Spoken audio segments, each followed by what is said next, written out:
Hola amigos, ¿cómo están ustedes? Bienvenidos a Un Mundo de Economía, hoy martes 29 de noviembre 2016. Fidel, bienvenido. Se acabó el mes. Se acabó el mes. ¿Cómo están amigos? Muy buenas tardes, bienvenidos a Un Mundo de Economía. Hoy tenemos, como acostumbramos los martes, nuestra sección de la noticia económica en el primer segmento y posteriormente estaremos hablando de un punto candente en la economía. Hoy vamos a tocar un punto muy candente, Darcy. Muy candente. El default oculto que tenemos en nuestra economía. Tenemos que hablar de ello porque puede y va a marcar, y de alguna forma ya está marcando el destino del país. Sin embargo, la noticia del momento, 15.6% de los trabajadores venezolanos no tiene dinero electrónico para paliar la escasez de billetes. O sea, no hay dinero. No hay dinero y aunque es una proporción bastante, vamos a decirlo, tímida, ¿no? Porque ya si fuera 40, 50% de ocupar y actuar, pero son 15,6% de la población económicamente activa, lo que equivale a 14,1 millones de personas. Solo se manejan con efectivo. Y este 15,6 que no tiene la posibilidad de acceder al dinero electrónico, pues también se ven muy afectados por la escasez de billetes, por la escasez de efectivo. Y esta denuncia la hizo el presidente de la Confederación Venezolana de Trabajadores, como es José Elías Torres, Fidel. Sí, y ese es el porcentaje de gente que no está bancarizada, Darcy. Sí. O sea, que no tiene cuentas de manera de hacer transferencias y ese tipo de cosas. Entonces no tienen acceso a dinero. Según José Elías Torres, como estaba comentando Darcy, bueno, la gente no tiene el dinero y no tiene entonces cómo pagar. De hecho, estábamos observando en estos días cómo a los jubilados en la banca no se les están entregando, digamos, los depósitos de sus seguros que se les están entregando, porque la banca no tiene efectivo para mover el dinero, Darcy. Hablábamos ayer de que está por llegar al país inmensas cantidades de billetes. Exactamente. De 100 bolívares. 40 millones de billetes, sí, de 100 bolívares. Sí, pero eso es un billete y un tercio, un billete partido para cada venezolano. Exactamente. De 100 bolívares. O sea, es insuficiente.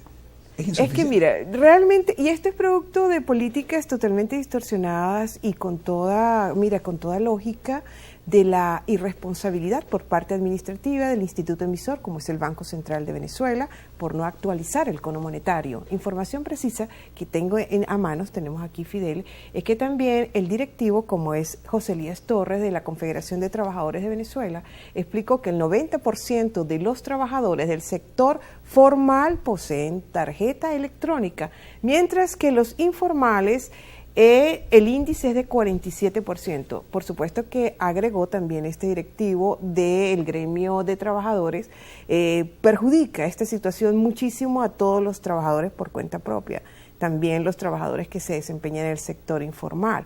Pero, repito, y aquí vale esta reflexión, Fidel, como es nada más 15,6% los que no están bancarizados, no tienen el acceso al dinero electrónico, pues eso no le representa nada, una preocupación al gobierno. Y tal vez pensará que son trabajadores que están dentro del bando contrario a ellos, a su ideología, a su proyecto.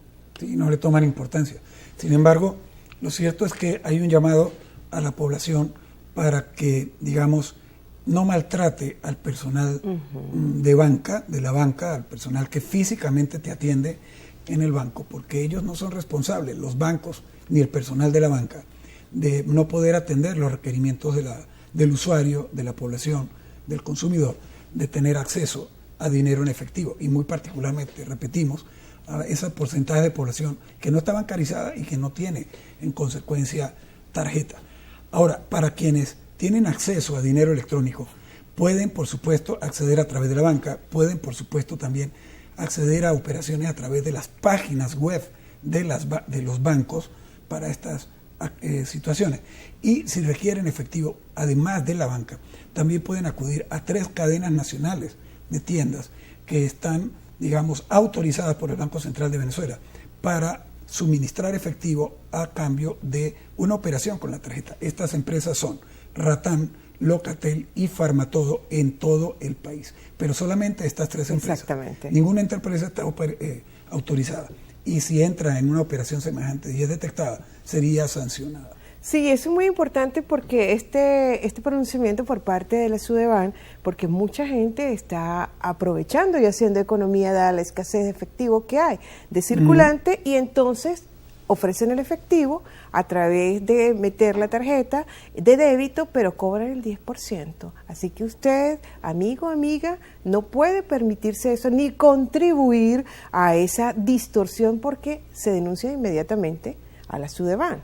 Bueno, con la esperanza de que la denuncia sea atendida. Pero hay algo importante también aquí a destacar, Fidel, que los que tenemos la posibilidad y estamos bancarizados, no es que haya una gran ventaja, y eso representa un alivio para uno y sobre todo una economía en el tiempo, porque la dificultad está en que de repente el punto está caído, la internet está caída, se va el servicio de electricidad y parece de contar, se cae la telefonía, la plataforma tecnológica de los bancos está colapsada. Igual el padecimiento es el mismo o casi igual que los que no tienen la capacidad ni tienen la posibilidad de obtener el dinero electrónicamente. Y esto también hay que resaltar que ocurre una situación de colapso del sistema precisamente en un momento en que la demanda ha caído abruptamente y el consumo por efecto de la hiperinflación que estamos viviendo y de la disparidad que hay entre los ingresos y los precios. Sin embargo, hay colapso en el sistema. Hay colapso. Qué curioso, pero es parte del corralito financiero a la venezolana o criollito que estamos viviendo. Vamos a hacer una breve pausa y enseguida regresaremos con más de Un Mundo de Economía por aquí, por Televisora del Táchira.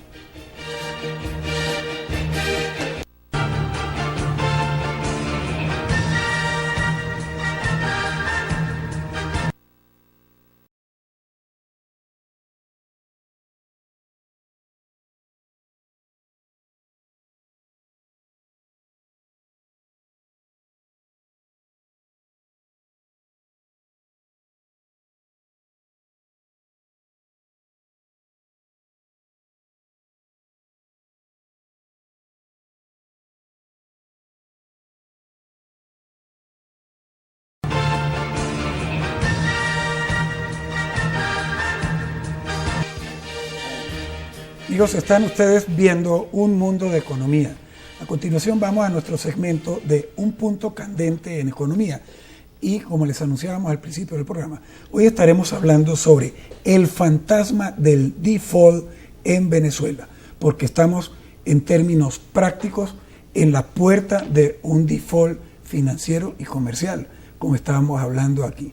Los martes, como acostumbramos, tenemos con nosotros a David Feldman, que nos acompaña para, junto con Darcy, pues llevar adelante en nuestra sección y analizar y comentar el tema que tengamos en la palestra. Repetimos, el tema de hoy es el fantasma del default para la economía venezolana. Darcy, ¿qué es default?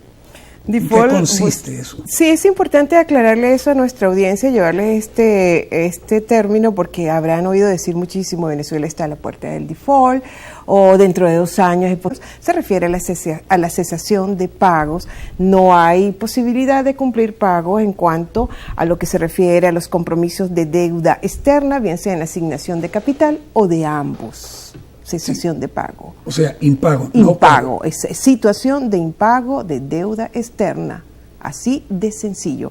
Desde hace 2 años, no solamente economistas aquí venezolanos ni firmas de análisis económico nacionales han pronosticado la situación de default para Venezuela, sino también muchas instituciones medidoras de riesgos y entes multilaterales, en fin, han hecho este pronóstico. Pero ¿por qué Venezuela no ha caído en default? Se preguntan algunos, dada toda la situación y todo el entorno macroeconómico que tenemos, de una altísima inflación, de una caída de la producción nacional, etcétera, los incrementos, sobre todo también el descenso del crudo petrolero y como no, el gobierno cuenta con menos disponibilidad de divisas para cumplir con todos sus compromisos. Además, Darcy, del desorden fiscal. Exacto, del abultamiento del gasto público parece contar. David, muchos economistas han dicho, pero Venezuela, ¿por qué no cae en default? Otros, que ya lo estamos, que más, como lo decía Fidel, que vivimos un default asolapado. ¿Qué está pasando realmente? Y dada la situación que se agudiza cada vez más si revisamos los indicadores macroeconómicos día a día. El default puede ser general, puede ser financiero, puede ser comercial. El gobierno puede dejar de cumplir compromisos comerciales y para atender las obligaciones financieras. Correcto. De hecho, nosotros tenemos un default comercial en Venezuela ya. La escasez de medicinas es un ejemplo. Totalmente. A los laboratorios el gobierno les debe una cantidad de dinero que no les ha cancelado. Eso es un default. También lo hay en el sector de las aerolíneas, de los pasajes. De hecho, hay empresas aéreas extranjeras que se retiraron del mercado venezolano y que ya no viajan, ya no vuelan a Venezuela. Así. Y es por el impago. Claro, claro. Y David y Fidel también como default en cuanto a el no pago de muchos empleados del sector público en cuanto en pasivos laborales que se le den por concepto de prestaciones, de jubilaciones. Así es. Y con atraso, porque la gente se retira de las empresas, del Estado o de las oficinas públicas. ¿Y cuántos meses después, o años, es que vienen a recibir el pago de sus prestaciones? Amén de otros casos que tal vez con tinte político, pues todavía están, digamos, en el ámbito de que no se les pagó. Ejemplo, todo el personal que fue despedido de PDVSA entre los años 2003-2004 y que no recibieron el pago de sus prestaciones sociales, ni siquiera de la caja de ahorros personal, ¿no? Entonces todo eso está allí. Es una situación complicada. Ahora, eso lo ve el mundo, eso lo califican, como muy bien lo planteaba Darcy, las calificadoras de riesgo. De hecho, organizaciones como JP Morgan, por mencionar una, empresas de ese tipo en China, en Japón, en Rusia, en la Unión Europea, no solamente en los Estados Unidos y el Canadá, han bajado la calificación de riesgo de los títulos de deuda externa venezolanos y en este momento estamos entre la calificación C o triple C con tendencia negativa. O sea, estamos dentro de la escala de gradación de los títulos en las escalas más bajas que indican precisamente que el riesgo es muy alto. ¿Cómo ve el mundo, cómo ve el inversionista, por ejemplo, David, el hecho de que un país, en este caso nosotros, podamos entrar en una situación de default? ¿Qué efectos tendría eso para nuestra economía? Aun cuando los economistas ya apuntan a eso, pero sería interesante comentarlo aquí para nuestra audiencia. Una cesación de pagos de las obligaciones de Venezuela. Venezuela quedaría fuera de los mercados internacionales. No podría solicitar créditos. No podría hacer importaciones esenciales. Porque no habría, no solo pedir créditos, sino que no habría proveedores o empresas que nos dieran crédito. Que dieran crédito. Porque no hay garantía de nada. Y en un país... agudizar mucho más la crítica y la delicada situación que se está viviendo aquí en Venezuela en el plano económico. Ciertamente. Sin embargo, hay que acotar que economistas como Henkel García, de Econométrica, si mal no me equivoco, apuntan y consideran, no sin criterio válido, que es muy probable que Venezuela no entre en default porque el gobierno venezolano pues, le va a dar prioridad a cumplir con los requisitos y con los compromisos internacionales precisamente para evitar que venga una declaratoria de default y ponga en riesgo la adquisición de insumos básicos de alimentos y medicinas, que acometería probablemente o castigaría las deudas que tenga la República dentro del país. O sea, no pagarle a los clientes y a los proveedores nacionales con tal de no fallar en el mercado internacional. Bueno, nosotros, para no caer en default con ustedes ni con nuestros clientes, vamos a ir a un corte comercial y ya regresamos. No se retiren.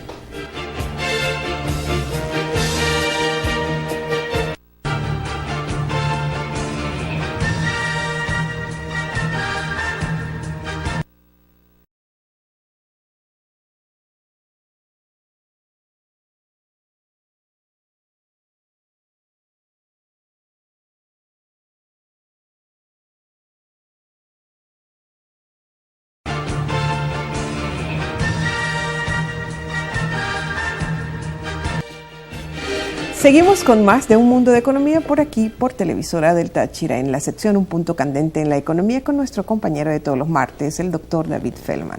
David, estamos hablando sobre el fantasma del default en Venezuela.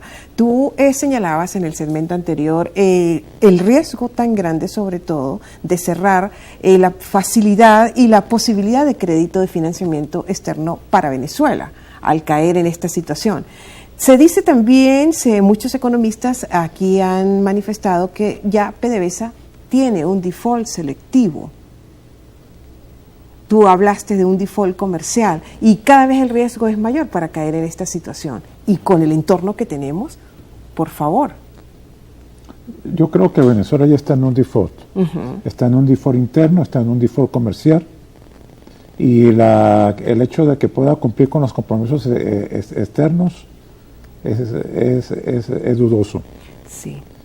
¿Por qué? ¿Por qué dudoso? Bueno, tiene un escenario de precios petroleros muy débiles, baja producción petrolera, tiene hoy está la reunión de la OPEP, aparentemente no se va a lograr ningún acuerdo. Entonces en los próximos 2 años tiene compromisos fuertes que no es seguro que vaya a cumplir la República. De pago de deuda. De pago de deuda y de capitales. Ahora bien, nosotros tenemos una escasez de medicinas, tenemos problemas con las aerolíneas, tenemos problemas para importación de alimentos. Eso es un default comercial interno. Interno y grave. Sí, con los importadores. Con los importadores. Y los proveedores. Ajá. PDVSA PDVSA tiene problemas de caja para cumplir con los bonos. Eso fue hace unos días. Claro. Por eso los renegociaron y no pudieron colocarlos todos. No pudo cumplir entró en periodo de gracia. Ajá. Eso significa problemas de flujo de caja de PDVSA. Y graves, ¿no? Y que se evidencian en el mundo. Claro. Ahora bien, en los próximos 2 años tiene que cumplir compromisos fuertes y no es seguro de que pueda hacerlo.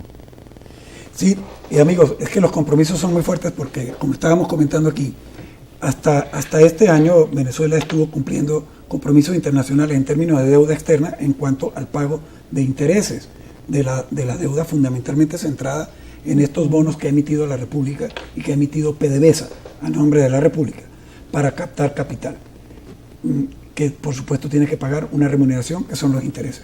Pero a partir del próximo año, a partir del año 17, empiezan a vencer los periodos de tiempo de los bonos en cuestión por lotes, por grupos. Al vencer estos lotes, hay que precisamente al tenedor del bono pagarle el capital del bono más el interés del año que corresponde.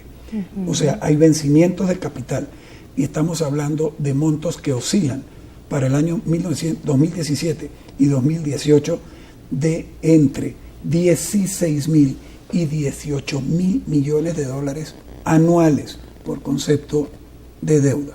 Y como hablaba muy bien David, en un escenario en donde los ingresos petroleros no precisamente marcan una situación boyante para la economía, porque la producción está reducida y los precios se siguen manteniendo bajos en el mercado internacional. Entonces estamos hablando de un país que va a recibir ingresos promedio de 45 o 50 mil millones de dólares en el año y que el 40% de ese ingreso está comprometido por deuda. Pero sería bueno aquí preguntarse, Fidel, David, lo siguiente: ¿tendrá el gobierno todavía la posibilidad de un margen de maniobra para manejar exactamente esta situación? Si, por ejemplo, ellos reprograman todas las obras que han sido contratadas con países como Brasil, con China, con Irán, y también reprogramar la deuda que tienen con estos países. Renegociarla, por supuesto. ¿Es posible? Yo creo, en mi opinión, Venezuela tiene que ir a reestructurar la deuda en algún futuro. ¿Este gobierno o el que lo reemplace? Es fundamental, claro. Fundamental. Ahora bien,